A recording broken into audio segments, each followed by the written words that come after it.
But boys, we will start with the ladies, and we will start with Dawn Staley. And her program right now are the center of attention in women's basketball. They might be ranked number 2, but everybody knows that they're the big dogs. They beat Alabama last night for the 23rd straight time. They've got College Game Day coming to town this weekend when LSU makes their way into Colonial Life Arena. And the breaking news, and I did catch wind of this yesterday after the show, certainly not the details, but the details are out, is that Dawn Staley is going to stick around, and the price is coming with it to do so. But when you win, you get paid like it. She'll be here until the 29-30 season per her brand new contract awarded this morning by the South Carolina Board of Trustees. Her salary this year immediately goes from $3.25 million to $4 million, and it escalates $250,000 a year through the end of this new contract, which will equal $27.75 million for Dawn Staley between this season and her final season as part of the new deal, which will end in the spring of 2030. There are bonuses in there for winning championships, et cetera, et cetera. And according to the reporting of our buddy, one of the great reporters out there that's really still left, David Cloninger, according to his reporting, she is now believed to be the highest paid female coach in the world. Not the U.S., not women's basketball, in the world. And so the first thing I went to when I read his reporting was, well, there's got to be a soccer coach somewhere, right? Like a national soccer coach, because we all know that the national teams in these countries across the globe, that's their thing. And the highest paid women's soccer coach in the world also hails from the U.S. That is Emma Hayes. The latest numbers we have on her are somewhere around $2 million. So Dawn Staley to coach the women's basketball team at the University of South Carolina, Phil and JC, will more than double that of the U.S. women's national soccer coach. And according to the reporting again of David Cloninger, she is now believed to be the highest paid women's coach in the entire world, on earth. Congratulations to Dawn Staley. She has earned it. She came here and took a program that was terrible. Nobody respected it. They didn't win. And she's done nothing but do so since she came to town quite some time ago, replacing Susan Walvius. So Dawn Staley and South Carolina women's basketball will continue to be hand in hand through 2030. That is the breaking news this morning from the capital of the state of South Carolina. Boys, good morning. How you doing? Good morning. Good. That's insane. That means, it's probably not just on Earth, but in the universe. Probably qualify that as through all of history. Well, I think that's existence. Through all of time. Yeah, I mean, congrats. clearly, Well deserved. She's, the best.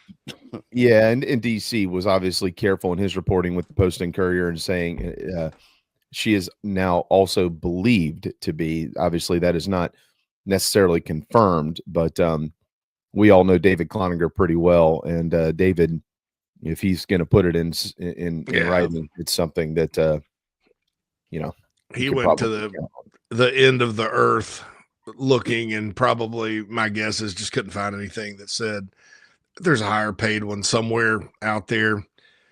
Then you got to do currency exchanges and all that. So good job tracking that down. But that's why he said believed. But you better believe it. I mean, that's a great contract. And look, I'm going to say this: championships are valuable. They have a lot of residual value to your school. Women's basketball is nationally more popular than ever, starting last year. I didn't know this, reading through some of the Title IX stuff last night, because that hit me, and I got a lot to say about that. So I'm glad we're talking about this to start Absolutely. with. No doubt. So I don't get accused of anything here. But I read where the NCAA is just now paying the individual teams for tournament appearances like they've been playing the guys, and stuff like that, because I'm going to get on the other side of this Title IX thing here soon. Stuff like that drives me nuts. I'm like, well, that's something that should have been done. That TV contract's like $26 million. And they're working towards their own TV contract and stuff. Did you say 26 million? Well, I don't know. The men's tournament's $1 billion. Yeah. And I don't know whether that number is overall or whether but they're getting some of the money. I mean, they get paid now for going to bonus. Every sport teams get money for bowl games and they get money for playoff appearances and stuff like that, in other sports. So there you go. And that sport's getting more and more popular. I think it's a good move by Jeremiah Donate and the Board of Trustees to get that locked down. It makes a statement. Women's sports at South Carolina are elite across the board, led by this basketball program. And because of the popularity, you can justify it now, even though I'll admit that sport loses money.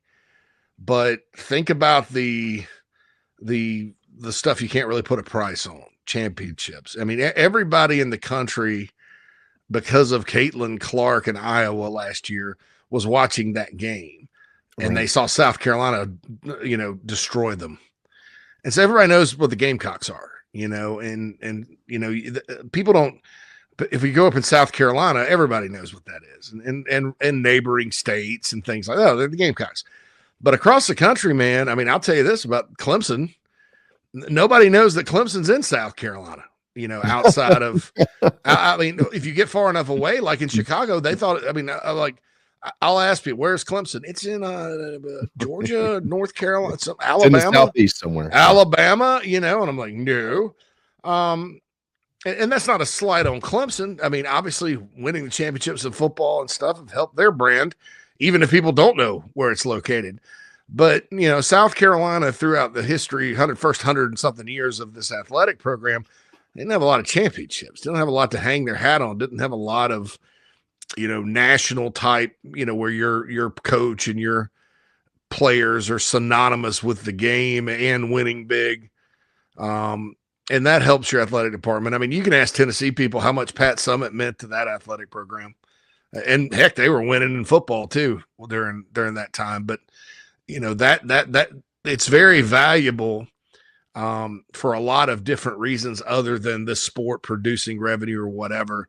I do think the revenue is going to start to come because they're going to redo the television contract, and it won't be as big as the men's, but it'll be a standalone thing. Right now, Mike Morgan told me this, it's all under one umbrella of Olympic sports. In other words, ESPN pays the conferences or whoever, the NCAA, a lump sum to televise everything else besides men's basketball and football. I think the women will get a standalone deal. They'll have bids on the tournament. The TV ratings now can justify it for that sport. And so, hey, it's good to have the best coach in the game and the best program in the game when the sport in and of itself is starting to ascend, right? Starting to get more popular. I think that's good. And that's positive for everybody involved. I honestly think it was well-deserved. So, and Matt in the chat box asked about Beamer raise and extension. Yeah, he's set for that. I actually thought it was going to be Beamer today, but I didn't know for sure. So, yeah, I'm pretty sure that's coming though. Yeah, I thought it may be Beamer because I was like, I knew a little bit about the back and forth with Dawn Staley, and I didn't know that it would happen this fast. I mean, you're basically 17 days into a new athletic director. I didn't know you could come together on something like this that fast, but they did. Yeah, I mean, but let's be clear now. This is a carryover. It's not like this just Donati walked in 2 weeks ago and said, you know what, I think she deserves. No, this has been ongoing there at South Carolina. Coach Tanner obviously was working on this. The athletics department was working on this. But to your point, and that's exactly right.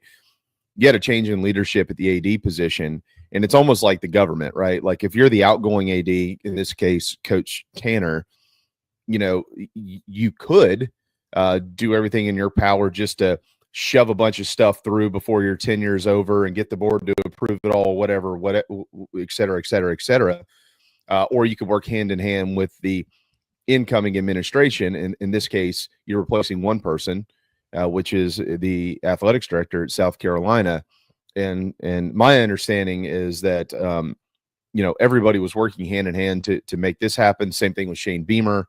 And they're going to do what it takes. I mean, Jeremiah Donati has arrived in Columbia, South Carolina, and understands he's got a lot of work to do. But as he pointed out in his press conference, he didn't come into a broken situation by any stretch of the imagination. They're in really good shape.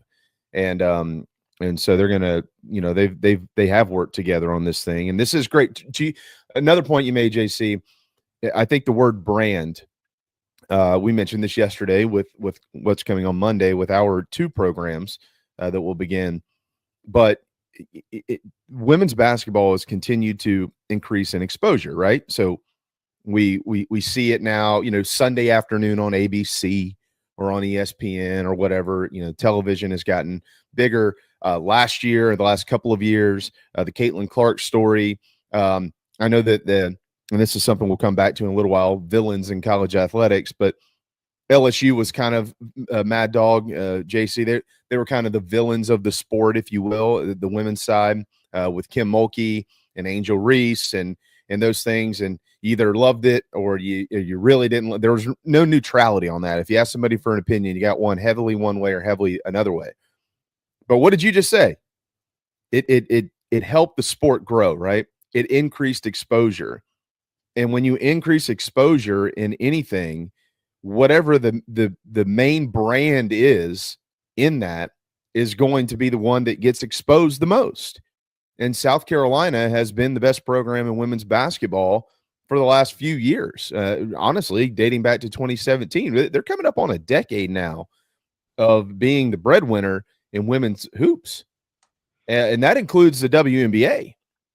So, you're talking about massive exposure, JC, if I read you correctly there, that is not just for the women's program, but that logo and the more that is seen because of the women's program is increasing the profile of the entire university.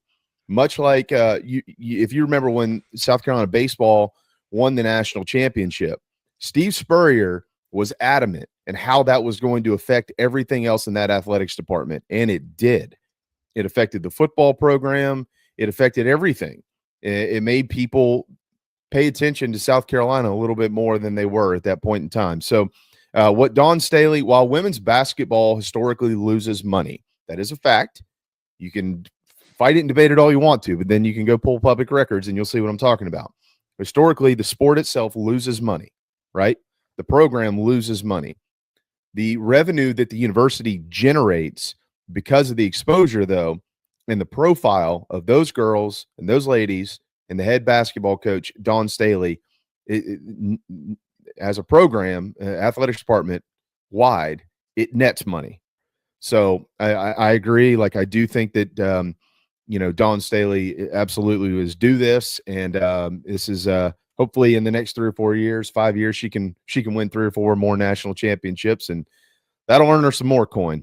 But congratulations to Coach Staley. Well earned. Yeah, you're talking about the United States Olympic coach and everything else. And, there's some things in college athletics that are, you can't really gauge their value based on the balance sheet, right? And in athletics within the scope of the entire university as well. So what's that value, and I think she brings a ton of value over and above $4 million a year, just to be honest. Yeah. And so that's why it makes sense for some that may think, well, why are you spending all that money there and not spending it on football? Believe me, that guys and gals, they spend plenty on football and men's basketball. And NIL and rev share, which is something we'll talk about later, is a different animal. This is fair. Yeah, winners get paid. I think around here, in America, that's what I think that's still a thing, right? She's a winner.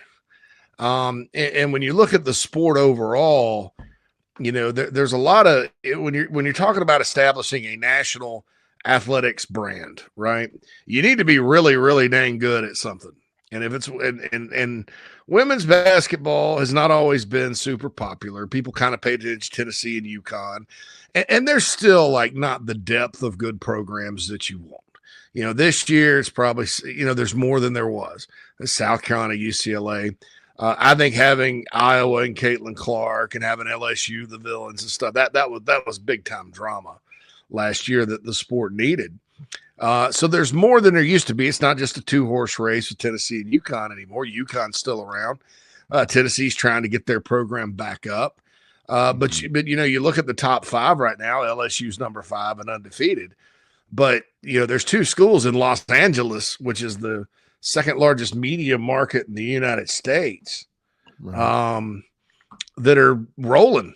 I mean, they're combined 32-1 and at the top of the Big Ten. There's some sports out there that are succeeding in the Big Ten. Notre Dame is the biggest brand in college athletics. They're number 3, and they've been very good for quite a while. You still have UConn, Texas. So, it's South Carolina and some awfully big athletics brands that are already established through other sports. So if this is the path you got to go, that's fine. I mean, I think that, you see the Block C, you see the Garnet and Black, you see Colonial Life Arena filled, because it's not just a fake program that's good because of a coach that's there overall. Dawn Staley is the reason this program is good, don't get me wrong. But South Carolina has a tremendous women's basketball fan base. They travel. They come to the games. They're loud. It's a big home court advantage at the CLA. It just everything about it as a program is rolling. They can go anywhere in the country and get players, which in basketball, I harp on not really venturing too far out of your neighborhood for football with high school guys especially. But in basketball, go national. I mean, even in men's, if you're South Carolina and you're going national, you're going to get all the elite talent from home. That's just a given. But they go anywhere in the country to get players internationally, all that. She's a very good evaluator and recruiter and a coach that's pretty good floor coach. I mean, pretty smart with what she does. But she wins. Wins big. I don't know if they're going to win another national championship. I said this morning on coffee, I thought it was pretty good. Probably a good thing they lost to UCLA because in basketball, the longer that win streak goes, right, the more pressure there is each and every game.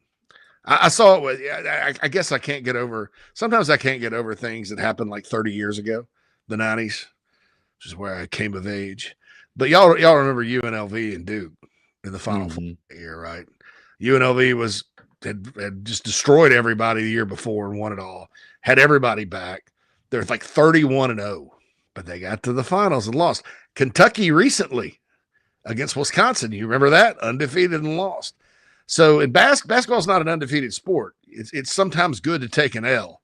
It's not good to take 4 straight when you open the conference play, but it's good to take an L because you regroup and rebound and you learn from it.